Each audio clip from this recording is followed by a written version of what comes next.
Are you about to buy a business and think your down payment is all that matters? Think again. Most buyers focus on how much cash they need to close, but what's in your bank after you close is what really matters. That's what a bank cares about, and it's also what keeps your business alive. If you ignore this number, you could lose your shirt before your grand opening. Hi, my name's Trent Lee. I've sold over 600 businesses, and for the last 5 years, I've been named the #1 business broker in the country for the most closed transactions per year, and I make these videos so that you can learn from the hundreds of transactions I've done and the mistakes I've seen on what you need to do to better prepare yourself to buy or sell a business. So, what is post-closing liquidity and why does it matter? Let me break it down like I was talking to a buddy at a barbecue. Real simple. Post-closing liquidity is how much money you have left over after the business purchase is complete. Not your savings now, not how much you've borrowed, just actually what's left in your account after you've closed the transaction and all the fees are paid for and done.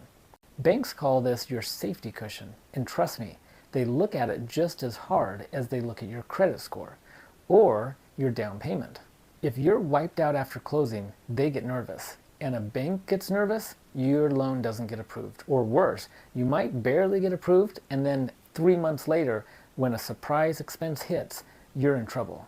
Let me give you a real life example, the $1 million mistake. Let's say you're buying a business for $1 million. The SBA loan covers 90%. You're putting 10% down. That's about $100,000 out of pocket. You'll have some additional fees on top of that you need to be aware of. Now, let's say you've got, just for the sake of easy math, $125,000 saved up. That means after the deal closes, you're left with about $25,000. Sounds okay, right? But here's where the wheels come off. Imagine you have a slow first month. Payroll is due, an HVAC unit goes out, a supplier demands early payment. Suddenly, your $25,000 left over turns into not enough money. Now, let's rewind that and say you had $200,000 in savings instead. Instead of using that to buy a bigger business, use that to buy the same business, $100,000 down. But you've got now $100,000 left over in the bank. That changes everything. You've got room to breathe, room to market, room to fix what breaks. And most importantly, the bank looks and sees you as a safer, smarter buyer because you've got liquidity, post-closing liquidity. I once had a buyer, let's call him Mike. He was sharp, had industry experience, and the business was a perfect match. But he barely had enough money saved to cover the down payment, plus a little bit of working capital. I warned Mike it was too tight, at least from my perspective. The bank said he could barely get by, it would work. But he was dead set, he insisted. And guess what happened?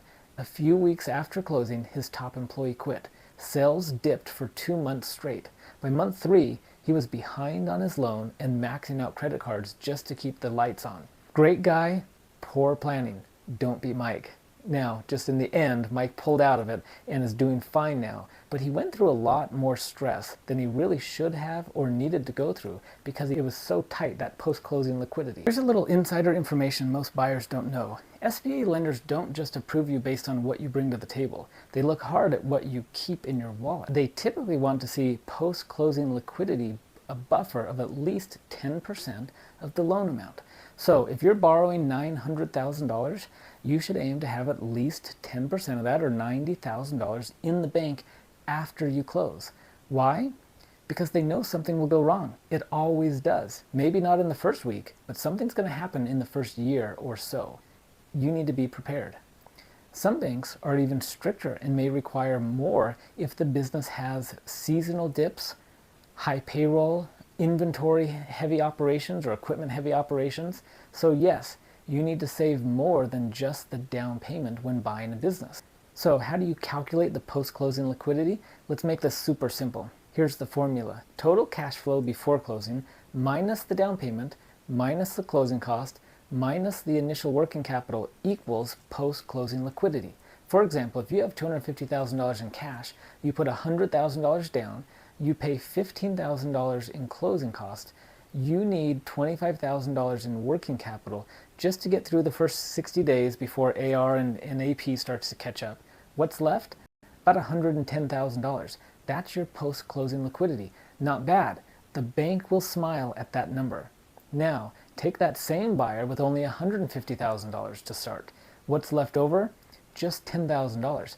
That's risky. So before you get emotionally attached to the deal, run the numbers backwards to make sure that your tank isn't empty before your engine even starts and you get going buying the business. Here's some tips to improve your liquidity without raising more cash or going into more debt. Okay, so you're close to closing, but not quite there. Here are some tricks to be aware of. Number one, negotiate a seller carryback.